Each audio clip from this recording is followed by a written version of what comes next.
Character by Samuel Smiles. Chapter 5, Part D. Education in courage is not usually included amongst the branches of female training, and yet it is really of greater importance than either music, French, or the use of the globes. Contrary to the view of Sir Richard Steele, that women should be characterized by a tender fear and an inferiority which makes her lovely, we would have women educated in resolution and courage, as a means of rendering them more helpful, more self-reliant, and vastly more useful and happy. There is, indeed, nothing attractive in timidity, nothing lovable in fear. All weakness, whether of mind or body, is equivalent to deformity, and the reverse of interesting. Courage is graceful and dignified, whilst fear, in any form, is mean and repulsive. Yet the utmost tenderness and gentleness are consistent with courage. Ary Scheffer, the artist, once wrote to his daughter, "Dear daughter, strive to be of good courage, to be gentle-hearted. These are the true qualities for a woman. Troubles everybody must expect. There is but one way of looking at fate, whatever that be, whether blessings or afflictions, to behave with dignity under both. We must not lose heart, or it will be the worse for ourselves and for those whom we love, to struggle and again to renew the conflict. This is life's inheritance. In sickness and sorrow, none are braver and less complaining sufferers than women. Their courage, where their hearts are concerned, is indeed proverbial.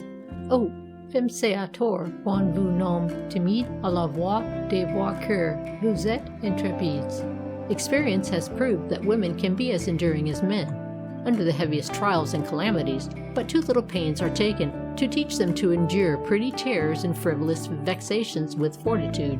Such little miseries, if petted and indulged, quickly run into sickly sensibility and become the bane of their life, keeping themselves and those about them in a state of chronic discomfort. The best corrective of this condition of mind is wholesome moral and mental discipline. Mental strength is as necessary for the development of woman's character as of man's. It gives her capacity to deal with the affairs of life and presence of mind, which enable her to act with vigor and effect in moments of emergency. Character in a woman, as in a man, will always be found the best safeguard of virtue, the best nurse of religion, the best corrective of time. Personal beauty soon passes, but beauty of mind and character increases in attractiveness the older it grows. Ben Jonson gives a striking portraiture of a noble woman in these lines. I meant she should be courteous, facile, sweet, free from that solemn vice of greatness, pride. I meant each softed virtue there should meet, fit in that softer bosom to abide. Only a learned and a manly soul. I purposed her that should with even powers, the rock, the spindle, and the shears control, of destiny and spin her own free hours. The courage of woman is not the less true because it is for the most part passive. It is not encouraged by the cheers of the world, for it is mostly exhibited in the recesses of private life. Yet there are cases of heroic patience and endurance on the part of women which occasionally come to the light of day. One of the most celebrated instances in history is that of Gertrude von der Wart. Her husband, falsely accused of being an accomplice in the murder of the Emperor Albert, was condemned to the most frightful of all punishments, to be broken alive on the wheel. With most profound conviction of her husband's innocence, the faithful woman stood by his side to the last, watching over him during 2 days and nights, braving the Empress's anger and the inclemency of the weather, in the hope of contributing to soothe his dying agonies. But women have not only distinguished themselves for their passive courage, impelled by affection, or the sense of duty, they have occasionally become heroic. When the band of conspirators who sought the life of James II of Scotland burst into his lodgings at Perth, the king called to the ladies, who were in the chamber outside his room, to keep the door as well as they could, and give him time to escape. The conspirators had previously destroyed the locks of the doors, so that the keys could not be turned, and when they reached the ladies' apartment, it was found that the bar also had been removed. But on hearing them approach, the brave Catherine Douglas, with the hereditary courage of her family, boldly thrust her arm across the door instead of the bar, and held it there until, her arm being broken, the conspirators burst into the room with drawn swords and daggers, overthrowing the ladies, who, though unarmed, still endeavored to resist them. The defense of Latham House by Charlotte de la Trumelle, the worthy descendant of William of Nassau and Admiral Coligny, was another striking instance of heroic bravery on the part of a noble woman. When summoned by the parliamentary forces to surrender, she declared that she had been entrusted by her husband with the defense of the house, and that she could not give it up without her dear lord's orders, but trusted in God for protection and deliverance. In her arrangements for the defense, she is described as having left nothing with her eye to be excused afterwards by fortune or negligence, and added to her former patience a most resolved fortitude. The brave lady held her house and home against the enemy for a whole year, during 3 months of which the place was strictly besieged and bombarded, until at length the siege was raised, after a most gallant defense, by the advance of the royalist army. Nor can we forget the courage of Lady Franklin, who persevered to the last, when the hopes of all others had died out, in prosecuting the search after the Franklin expedition. On the occasion of the Royal Geographical Society determining to award the Founder's Medal to Lady Franklin, Sir Roderick Murchison observed that in the course of a long friendship with her, he had abundant opportunities of observing and testing the sterling qualities of a woman who had proved herself worthy of the admiration of mankind. Nothing daunted by failure after failure, through 12 long years of hope deferred, she had persevered, with a singleness of purpose and a sincere devotion which were truly unparalleled. And now that her one last expedition of the Fox, under the gallant McClintock, had realized the two great facts, that her husband had traversed wide seas unknown to former navigators, and died in discovering a northwest passage, then surely the adjudication of the medal would be hailed by the nation as one of the many recompenses to which the widow of the illustrious Franklin was so eminently entitled. But that devotion to duty which marked the heroic character has more often been exhibited by women in deeds of charity and mercy.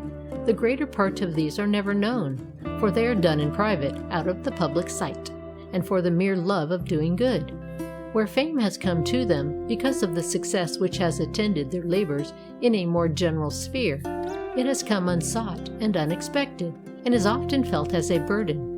Who has not heard of Mrs. Fry and Miss Carpenter as prison visitors and reformers, of Mrs. Chisholm and Miss Rye as promoters of immigration, and of Miss Nightingale and Miss Garrett as apostles of hospital nursing?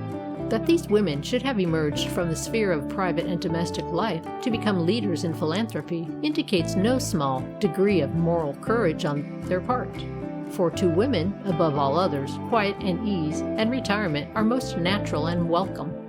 Very few women step beyond the boundaries of home in search of a larger field of usefulness, but when they have desired one, they have had no difficulty in finding it.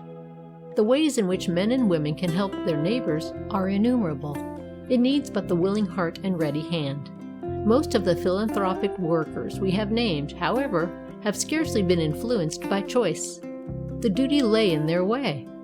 It seemed to be the nearest to them, and they set about doing it without desire for fame or any other reward but approval of their own conscience. Among prison visitors, the name of Sarah Martin is much less known than that of Mrs. Fry, although she preceded her in the work. How she was led to undertake it furnishes at the same time an illustration of womanly true-heartedness and earnest womanly courage. Sarah Martin was the daughter of poor parents, and was left an orphan at an early age. She was brought up by her grandmother at Castor, near Yarmouth, and earned her living by going out to families as an assistant dressmaker at a shilling a day. In 1819, a woman was tried and sentenced to imprisonment in Yarmouth gaol for cruelly beating and ill-using her child, and her crime became the talk of the town. The young dressmaker was much impressed by the report of the trial, and the desire entered her mind of visiting the woman in gaol, and trying to reclaim her. She had often before, on passing the walls of the borough gaol, felt impelled to seek admission, with the object of visiting the inmates, reading the scriptures to them, and endeavoring to lead them back to the society whose laws they had violated. At length she could not resist her impulse to visit the mother. She entered the Gale porch, lifted the knocker, and asked the Gaoler for admission. For some reason or other she was refused, but she returned, repeated her request, and this time she was admitted. The culprit mother shortly stood before her. When Sarah Martin told the motive of her visit, the criminal burst into tears and thanked her. Those tears and thanks shaped the whole course of Sarah Martin's afterlife, and the poor seamstress, while maintaining herself by her needle, continued to spend her leisure hours in visiting the prisoners and endeavoring to alleviate their condition. She constituted herself their chaplain and schoolmistress, for at that time they had neither. She read to them from the Scriptures and taught them to read and write. She gave up an entire day in the week for this purpose, besides Sundays, as well as other intervals of spare time. Feeling, she says, that the blessing of God was upon her, she taught the women to knit, to sew, and to cut out, the sale of the articles enabling her to buy other materials, and to continue the industrial education thus begun. She also taught the men to make straw hats, men's and boys' caps, gray cotton shirts, and even patchwork, anything to keep them out of idleness, and from preying on their own thoughts. Out of the earnings of the prisoners in this way, she formed a fund, which she applied to furnishing them with work on their discharge, thus enabling them again to begin the world honestly, and at the same time affording her, as she herself says, the advantage of observing their conduct. By attending too exclusively to this prison work, however, Sarah Martin's dressmaking business fell off, and the question arose with her, whether in order to recover her business she was to suspend her prison work. But her decision had already been made. I had counted the cost, she said, and my mind was made up. If whilst imparting truth to others I became exposed to temporal want, the privations, so momentary to an individual, would not admit of comparison with following the Lord, in thus administering to others. She now devoted 6 or 7 hours every day to the prisoners, converting what would otherwise have been a scene of dissolute idleness into a hive of orderly industry. Newly admitted prisoners were sometimes refractory, but her persistence, gentleness eventually won their respect and cooperation. Men old in years and crime, pert London pickpockets, depraved boys and dissolute sailors, profligate women, smugglers, poachers, and the promiscuous horde of criminals which usually fill the gaol of a seaport and county town, all submitted to the benign influence of this good woman, and under her eyes they might be seen, for the first time in their lives, striving to hold a pen or to master the characters in a penny primer. She entered into their confidences, watched, wept, prayed, and felt for all by turns. She strengthened their good resolutions, cheered the hopeless and despairing, and endeavored to put all, and hold all, in the right mind of amendment. For more than 20 years this good and true-hearted woman pursued her noble course, with little encouragement and not much help, almost her only means of subsistence consisting in an annual income of 10 or 12 pounds left by her grandmother, eked out by her little earnings at dressmaking. During the last 2 years of her ministrations, the borough magistrates of Yarmouth, knowing that her self-imposed labors saved them the expense of a schoolmaster and a chaplain, 14, which they had become bound by law to appoint, made a proposal to her of an annual salary of 12 pounds a year. But they did it in so indelicate a manner as greatly to wound her sensitive feelings. She shrank from becoming the salaried official of the corporation, and bartering for money those serviced which had throughout been labors of love. But the Gaol Committee coarsely informed her that if they permitted her to visit the prison, she must submit to their terms, or be excluded. For 2 years, therefore, she received the salary of £12 a year, the acknowledgment of the Yarmouth Corporation for her services as Gaol, chaplain, and schoolmistress. She was now, however, becoming old and infirm, and the unhealthy atmosphere of the Gaol did much towards finally disabling her. While she lay on her deathbed, she resumed the exercise of a talent she had occasionally practiced before in her moments of leisure, the composition of sacred poetry. As works of art they may not excite admiration, yet never were verses written truer in spirit or fuller of Christian love. But her own life was a nobler poem than any she ever wrote, full of true courage, perseverance, charity, and wisdom. It was indeed a commentary upon her own words. The high desire that others may be blessed, saviors of heaven. End of section 19.